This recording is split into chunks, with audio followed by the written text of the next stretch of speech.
Good afternoon and welcome to the Midday News on 3FM at 92.7. My name is Beatrice Adu.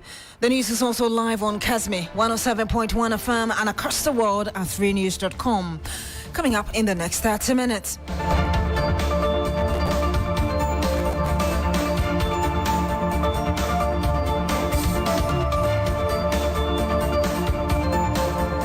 Organized labor under intense pressure to proceed with October 10 strike despite a plea by President Adu to hold on.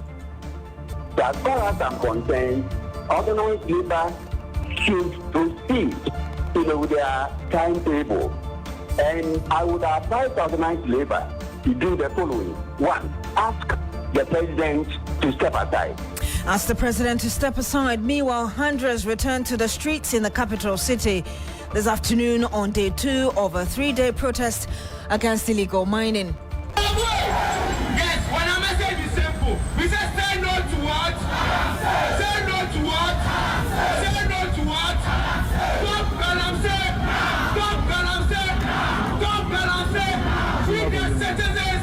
Free the citizens! All of these and some more, and later on the program, confirmation of Mpox disease in Western North region sparks fears among residents there. We'll tell you more.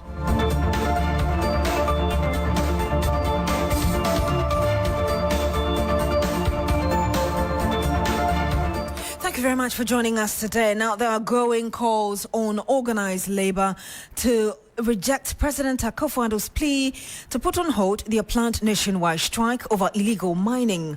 President Adu made an appeal to organized labor during a meeting on Thursday, that's yesterday, October 3, to reconsider the indefinite strike, which is set to commence on October 10, and allow ample time to deal with the Galamsey menace. The leadership of organized labor is expected to hold a crucial meeting today to decide whether or not to accede to the president's plea. But former director of the Ghana School of Law, Kwaku Ansah says organized labor should ignore the president and proceed with a strike. He says that the president has not demonstrated any commitment to end illegal mining and must not be given the chance to buy time.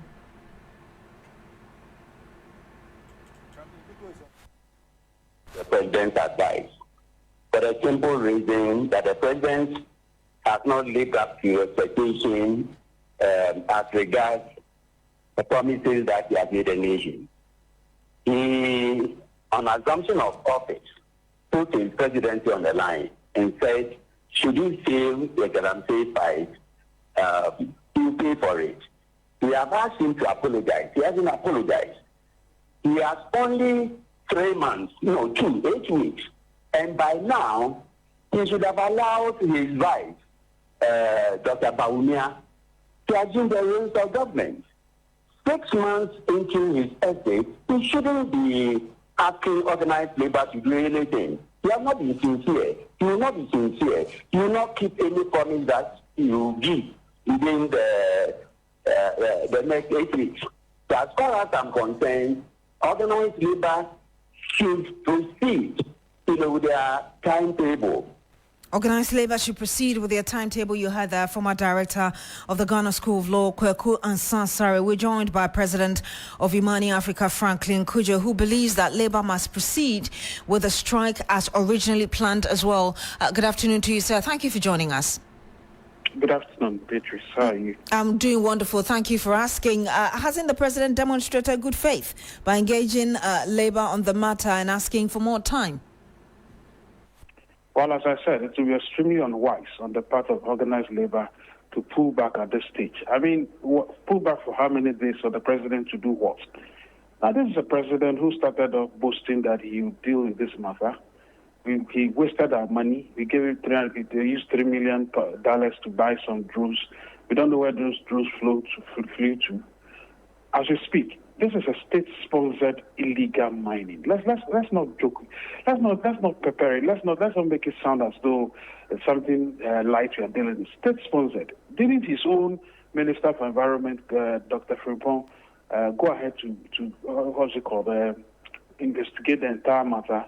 And he sat on the report until it was leaked to everybody else, and we found out that the state that was really behind a lot of the illegal mining.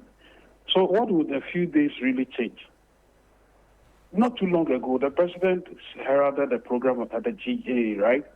Even when it was clear, the GGA president and everybody else was telling him that, look, Galamsey is something you should deal with. He just read his speech and left. He didn't say a word about Galamsey, not even in the entire speech. And you think this person will do anything by telling organized labor to hold back? Well, I've said it would be extremely unwise on the part of organized labor to pull back at this stage. Because I don't think the president cares. He stopped caring long ago. So my understanding is that you feel the president probably might have slept on this and it is not the time for him to be asking for time. Isn't it obvious that he slept on the job for the past 8 years and done nothing about it?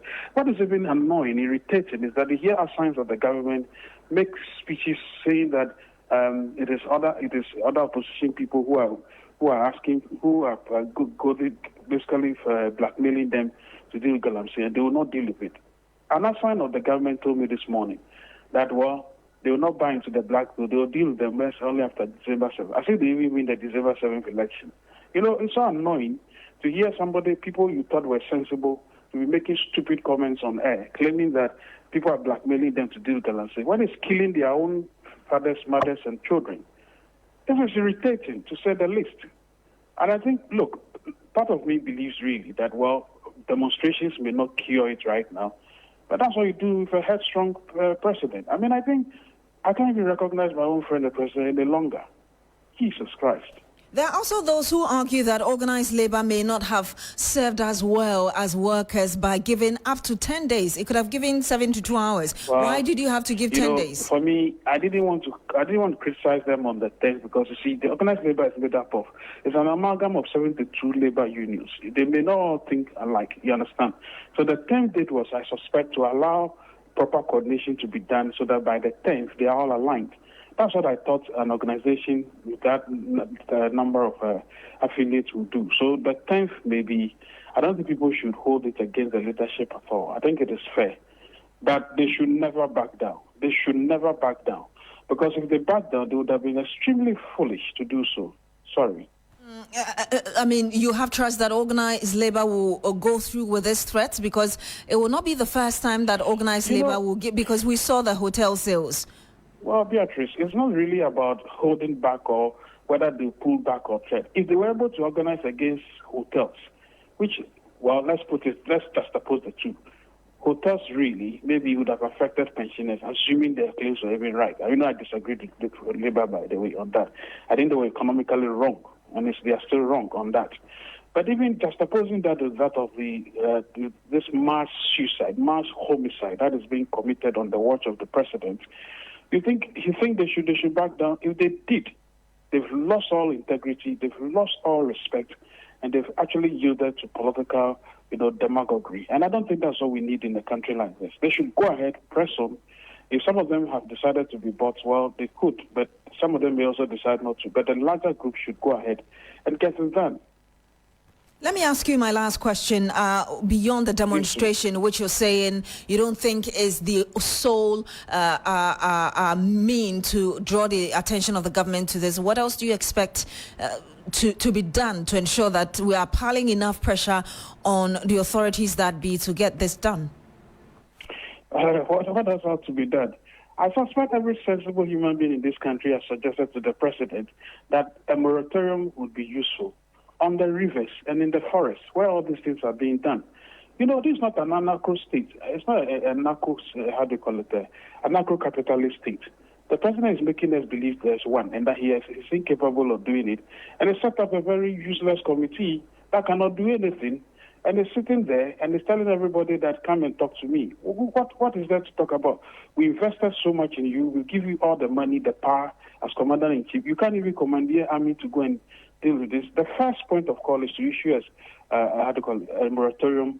No, we are not saying ban everything. Just a moratorium for a month. And let's clear all those illegal guys. But would it happen? It would not. Because apart from the president, I think, I'm still hope that he's not part of Galamsey. I do think he's not. Everybody else in his government is complicit. Franklin Klujo, thank you very much for speaking to us. Bye-bye. Franklin Kujo is the president of Imani Africa, sharing his views on whether or not organized labor should heed the call of the president to give him some time in dealing with this illegal mining issue. Meanwhile, the Ghana Water Company Limited says that its supply of water in the central region has improved through the effort of the Central Regional Security Council in dealing with illegal mining.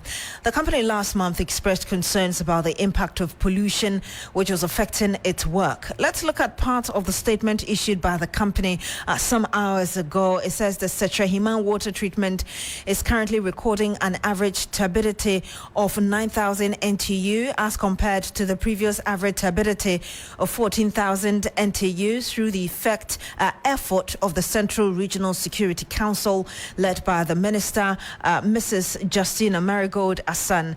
As a result of this event, production at the plant has now increased from over 1 million gallons per day to over 2 million gallons per day. The Mines and Energy analyst Kwame Jantra, however, says the water company is only seeking to please the government, and that is not too early. Rather, it is too early for such claims of improvement to be made. Listen to exactly what he said. They should stop the sycophancy. They should stop the sycophancy. Because it's hitting hard, they want to protect the president. The president should act. That's what we're asking for. They're not asking for anything else. Act. Water is life. Act. So let's see whether the central region is going to get water within a certain duration of time. What did the Minister of Mines and Natural Resources tell us? He said the fights are going to who? The regional ministers. So it's the regional minister who is now in control. And they are controlling the water company to say things that would favor them. But you see, the irony is that if the president starts acting now, it can save him with the election, can't it? Ghanaians will say, oye bibi. But if you say you're calling for more time, what more time do you need? That is what I don't understand, President Akufo Addo. What more time do you require? What does it take to start putting things in place? What does it take? The demands of labor, are they demands that cannot be achieved? Is that what we're saying? Nobody has said ban small-scale mining for a duration of time. We said ban it so that we can now start putting things in place. Don't you think when this particular issue of alluvial gold being mined on our water body, when it started, and it started more in President Akufo Addo's term. And you heard the Mines and Energy analyst and lawyer Kwame Jantra speaking on this issue. We'll say a bit longer on this because hundreds are taking part in day 2 of the 3-day protest against illegal mining, that's Galamsey, and to call for the release of Democracy Hub protesters who were arrested and remanded into police custody. The protest is being held under the banners Free the Citizens and Say No to Galamsey. Organized labor this week decided to embark on a strike on October 10 over the government's inability to deal with the menace of illegal mining. But a meeting with the president on Thursday, October 3, the president pleaded for more time and urged organized labor to reconsider its planned nationwide strike. And we've spoken about that. But my colleague Joseph Armstrong Alogbe, who is covering the protest, spoke with some of the protesters earlier. Let's listen to what they said, and then we'll go back to him and bring you the situation on the ground.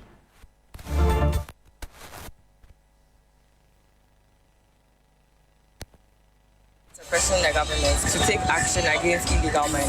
We're expecting the same thing as they did yesterday. But today, the same routes are still going to converge at the Osu Cemetery, or you go somewhere before then? No, we are still converging at the Osu Cemetery near the parking lot of the stadium.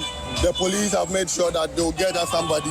If the Minister for Lands and Natural Resources cannot come, they will let somebody come and pick up. So today you are presenting a petition to the Ministry of Lands and Natural Resources? Exactly. I'm a Ghanaian youth and I want a better Ghana. I'm going to grow up, I'm going to give birth to children, and my children need a better Ghana to live in. So that is why I'm here. Prices of things are ridiculously high, very, very high. And then my also next concern would be with the water bodies and then its correlation with vaginal infections and all of that. As a woman, bathing, using this water bodies to bath and then wash down there causes a lot of infection. My children are being poisoned. My children are in prison. Why? What is our crime? Galamsey water. We can't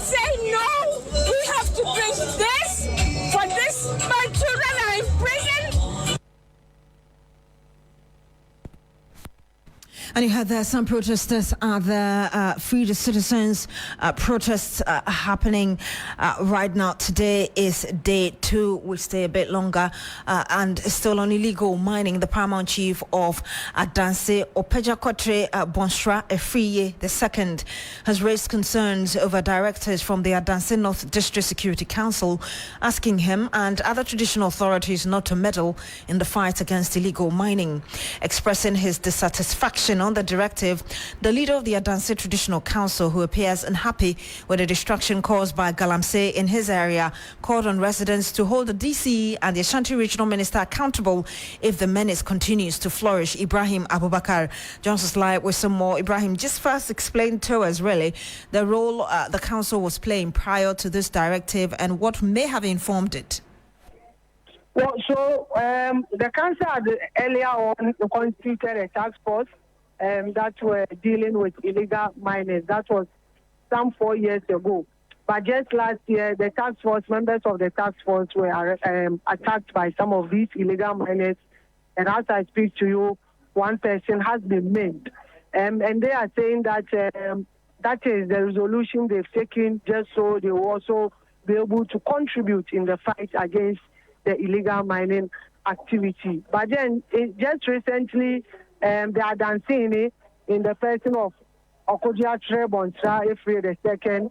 He said he received a letter from the DISEC, and that letter also came from the Regional Security Council that going forward, chiefs or traditional authorities shouldn't involve themselves when it comes to Galamsey-related matters. And that to him is something that he's not happy.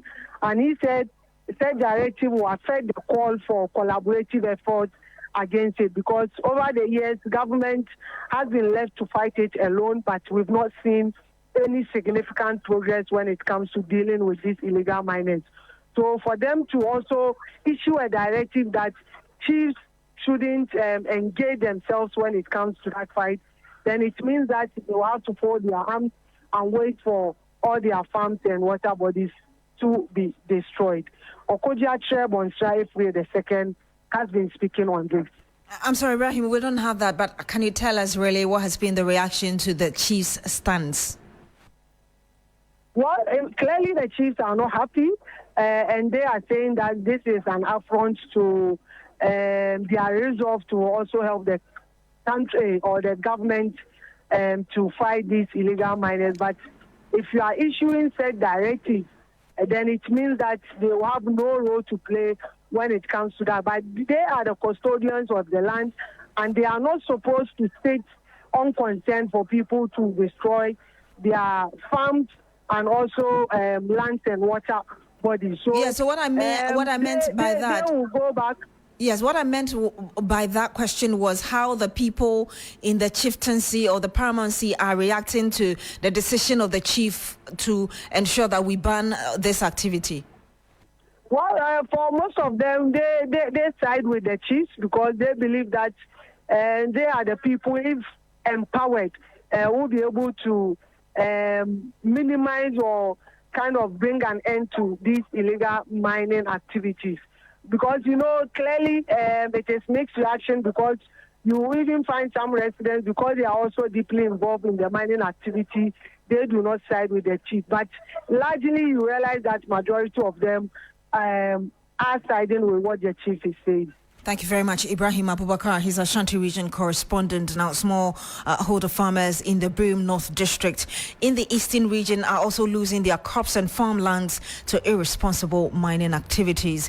Yvonne Nekwe, correspondent there, reports that not only are these farmlands being destroyed, but the Pratt River is also facing severe pollution. Listen. Helena Koko is lost in thought, wondering where her next meal will come from.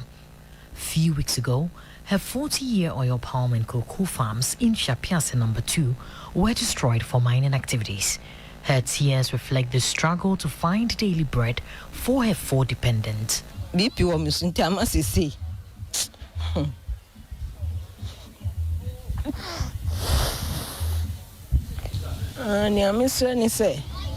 My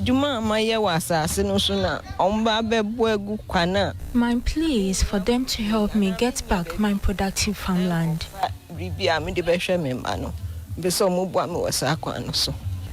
Achim Abodum community, arable lands have been auctioned to miners under questionable circumstances. Their staple oil palm plantation production is gradually decreasing. And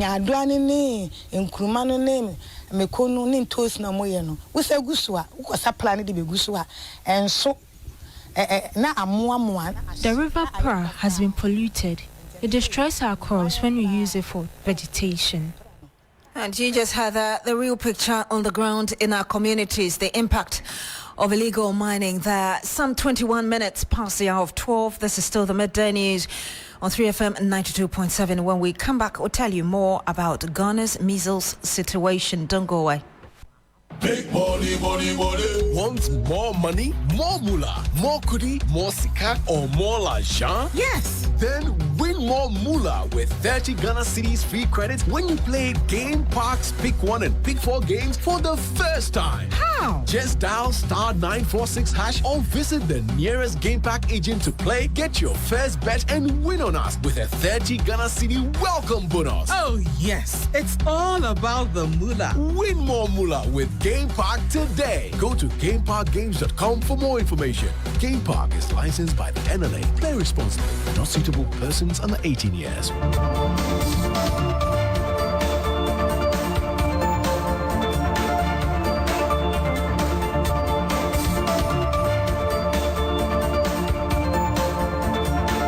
And it's so here on the midday news on 3FM 92.7. Thank you for staying. Now, there are fears that Ghana's fight to contain the Mpox outbreak could be hampered if adequate resources are not made available to the Ghana Health Service. Now, limited funding is said to be hampering the fight against the Mpox outbreak, with laboratory tests, testing and contact investigation under threat. Now, a look at what we know about this so far. Limited funding to support sustained laboratory testing and outbreak investigations. Also, limited funding to support sample transportation, especially from hard to reach areas such as affected districts, of course, villages as well. And there's also the need for social support for suspected or confirmed cases which need community isolation. All of these and many more. Well, in the Western North region, there are calls by residents for more education. Ghana's only confirmed case is in that region, sparking fears among residents. Correspondent Matthew Ahiava has more.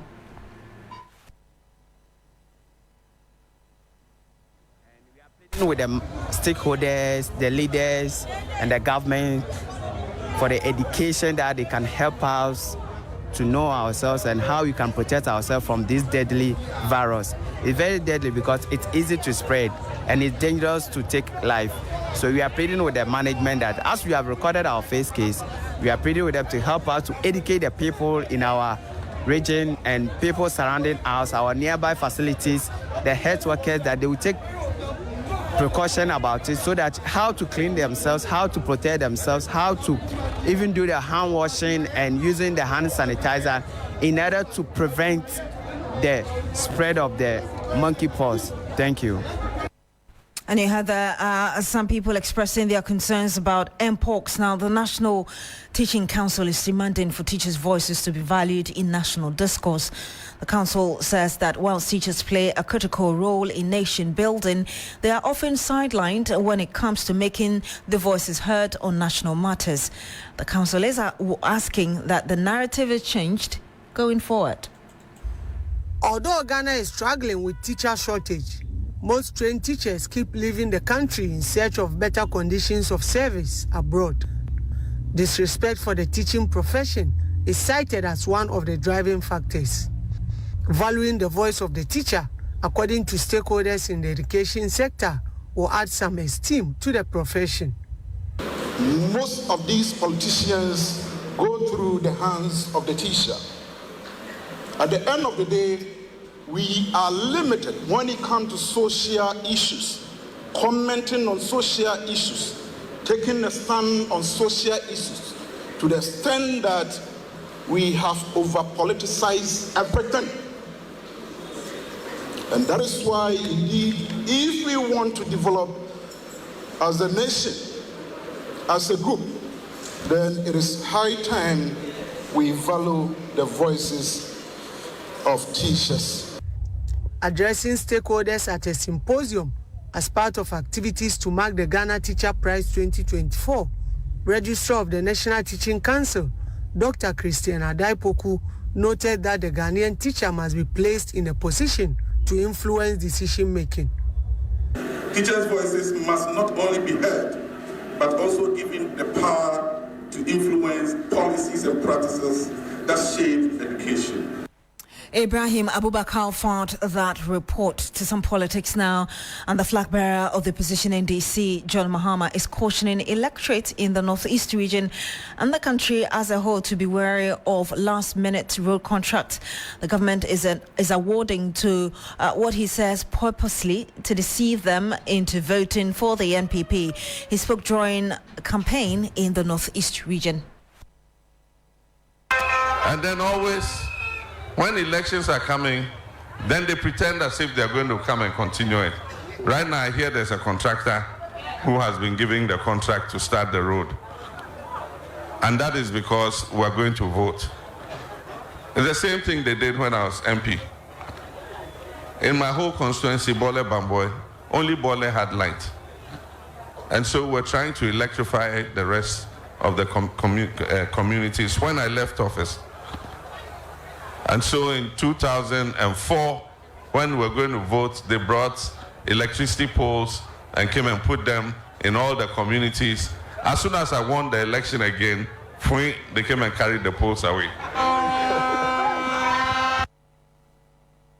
And you heard that former President John Mahama will stay on the NDC because thousands of supporters of the party in the Afutu constituency have thronged the streets of Winneba to demonstrate against the Electoral Commission over the alleged transfer of some 3,000 voters from the constituency. The protesters are also demanding an immediate action from the police and the traditional authorities on the destruction of billboards belonging to the NDC and its parliamentary candidate. The party presented a petition to the paramount chief of the Afutu Traditional Council, Nenye Gate, for swift action. We'll bring you more of that later.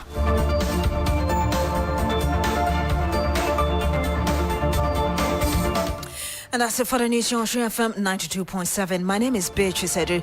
Thank you so much for joining us today. Log on to shrinews.com for more news. Have a good afternoon.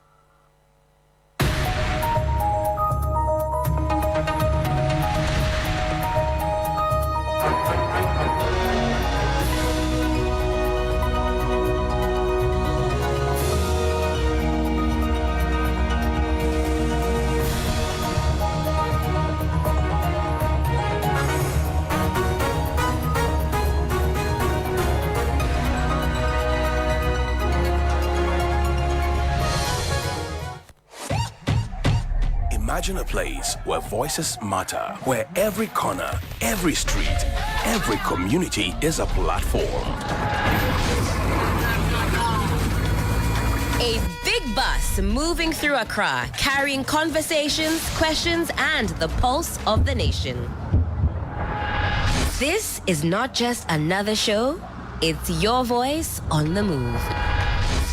Join us as 3FM Sunrise hits the road, turning ordinary streets into platforms for extraordinary dialogue. Speak freely, listen deeply, and help shape the conversation that drives Ghana forward. Look out for the bus and tune in exclusively on 3FM 92.7, your urban lifestyle radio.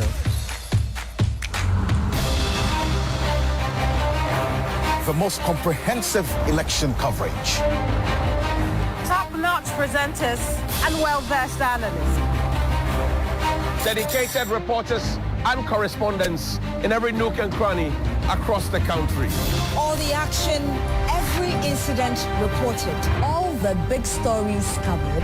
All facts cross-checked. Every figure verified. Every vote monitored and accounted for. The numbers tallied, analyzed, and interpreted. We have invested time and energy in order to bring you a comprehensive elections coverage. The whole world will be watching us on TV, online, and radio. Election Command Center. Facts, analysis, results.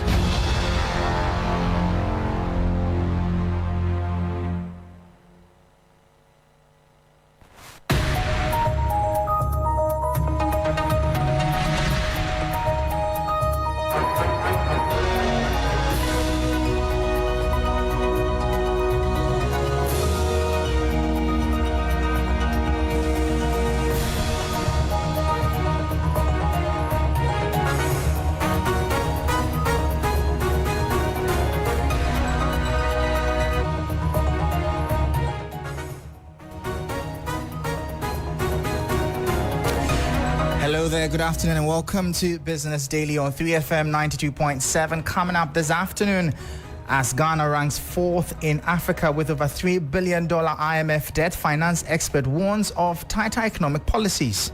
This could mean that austerity measures that could lead to short-term pain, such as high taxes, subsidy cut, and reduce public spending. Plus, economists predict relative cedi stability following a successful 98% Eurobond restructuring. Going into the tail end of the year, the depreciation will not be as fast as we expected. Possibly, it may decline or being sustained. I am Michael Obudu. I'll bring you details of our top stories and more shortly. Please don't go anywhere.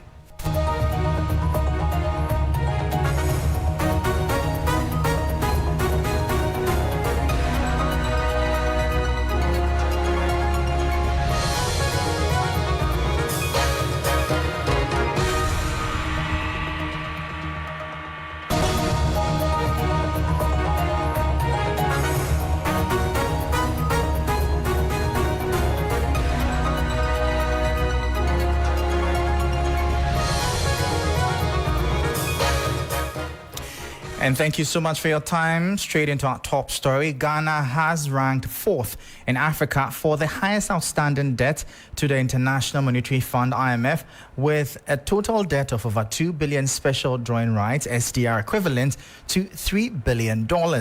Egypt takes the top spot with an impressive 10 billion SDR, followed closely by Angola and Kenya with SDR 2.98 billion and SDR 2.566 billion respectively. Nigeria and Morocco, however, have dropped out of the top 10, making way for Cameroon and Ethiopia to join the ranks. But what does this mean for Ghana and other countries with significant IMF debt? Professor Ebenezer Bugrianafo is an economist at Gimpa Business School. Countries with high IMF debt are often compelled to implement strict economic reforms to ensure they can meet repayment obligations. And these reforms may include fiscal consolidation, reducing public expenditure, and implementing tax reforms. For instance, Ghana, this could mean that austerity measures that could lead to short-term pain, such as high taxes, subsidy cut, and reduce public spending, potentially impacting citizens' livelihood. And that explains our current economic conditions. We don't really have much to spend because we are too much overburdened with taxes. With significant IMF debt, it comes with increased scrutiny. The IMF may impose stricter conditions on further borrowing or the disbursement of additional funds. Ghana will need to align its policies with IMF recommendations. So that was Professor of Finance at Gimpa Business School, Ebenezer Bugri Anafo speaking there. Now, a senior lecturer at the University of Professional Studies, Accra, Dr. Eric Boakye-Yadom, is optimistic about the city's stability for the rest of the year. He credits this positive outlook to the impressive 98% acceptance rate of the government's Eurobond restructuring, which he believes signals renewed confidence in Ghana's economy. The Minister of Finance, Dr. Mohamed Amin Adam, recently announced that government exceeded its target of 68% participation in the Eurobond exchange program, achieving an impressive 98% participation. The general projection was subscription rate would be around about 60%, around 60%. But to have 98%, subscribing to the deal is send a strong signal that the footings of the Ghanaian economy is being set to achieve a certain economic growth. That the renewed investors' confidence will slow the pressure on the cedi to dollar depreciation, which means that going into the tail end of the year, the depreciation will not be as fast as we expected. Possibly it may decline or be sustained throughout the end of the year. And in the long term, the government will have some fiscal space, and the fiscal space will cause for a redistribution, and the funds that would have been used in servicing debt and paying interest on debt can also be put back into some aspect of the economy that needs serious support. So that was finance expert and senior lecturer at the University of Professional Studies, Accra, Dr. Eric Boachi Yadom there. Away from that, the Ghana Revenue Authority, in collaboration with the Ghana Armed Forces, is seeking to enhance national security and improve compliance with tax laws and regulations. The partnership aims to suppress cross-border crimes such as smuggling and strengthen cooperation between the two organizations. Commissioner General of the GRA, Julius Siam, highlighted the significance of this collaboration in combating smuggling and ensuring the integrity of Ghana's borders during a visit by the Chief of Defense Staff. The visit to the Ghana Revenue Authority by the Chief of Defense Staff was to discuss areas for collaboration such as boosting revenue collection through improved maritime security, enhancing national security by suppressing cross-border crimes, strengthening partnership between GRA and the Ghana Armed Forces, and improve compliance with tax laws and regulations. Commissioner General of the GRA, Julius Siam, emphasized the importance of this collaboration in combating smuggling. We have seen, CDS, at first hand how our partnership has contributed to national security and economic growth. The Armed Forces has supported us, GRA, in several ways over the years to mobilize revenue for national development. Currently, the authority is collaborating with yourselves, the Ghana Armed Forces, to establish a customs marine unit, as well as developing strategic partnerships to fight smuggling that we continue to see across our borders. The Chief of Defense Staff, Lieutenant General Thomas Opompepra, noted the partnership will not only help to safeguard the country's economic interests, but also contribute to maintaining regional stability. There are certain areas that we collaborate a lot, and especially when it comes to border management. Taking a trip when I was the Chief of the Army Staff to the borders of our country, I saw the collaboration between the military and the Customs Division especially being exemplified. And I think that it has helped in ensuring security of this country. The partnership between the GRA and the Ghana Armed Forces is expected to promote sustainable economic development. Now, Ghana's international reserves witnessed a significant boost in August 2024, driven by strong export performance and the success of the country's domestic gold purchase program. The Bank of Ghana reported a $1.58 billion increase in gross international reserves, reaching $7.5 billion by the end of the month. This represents a 3.4 months of import cover. There is more in this report. Gold exports played a pivotal role in this surge, soaring by 62.2% to $7.27 billion. Crude oil exports also contributed, growing by 16.7% to $7.77 billion. As a result, Ghana's trade balance registered a provisional surplus of $2.78 billion in the first 8 months of 2024, a significant improvement over the previous year. However, not all sectors experienced similar gains. Cocoa exports, a traditional mainstay of Ghana's economy, declined by 42.7% to $917.8 million due to extreme weather conditions. while total exports increased by 14.0% to $10.14 billion. The rise in non-oil imports, which reached $7.1 billion, indicates growing domestic debt and a positive income outlook. The Bank of Ghana report emphasized the importance of maintaining this momentum, acknowledging the challenges posed by global commodity market volatility. The significant accumulation of reserves positions Ghana favorably, but the decline in cocoa exports highlights the country's vulnerability to climate risks. The overall improvement in Ghana's external account is expected to provide much-needed relief and support the country's economic recovery.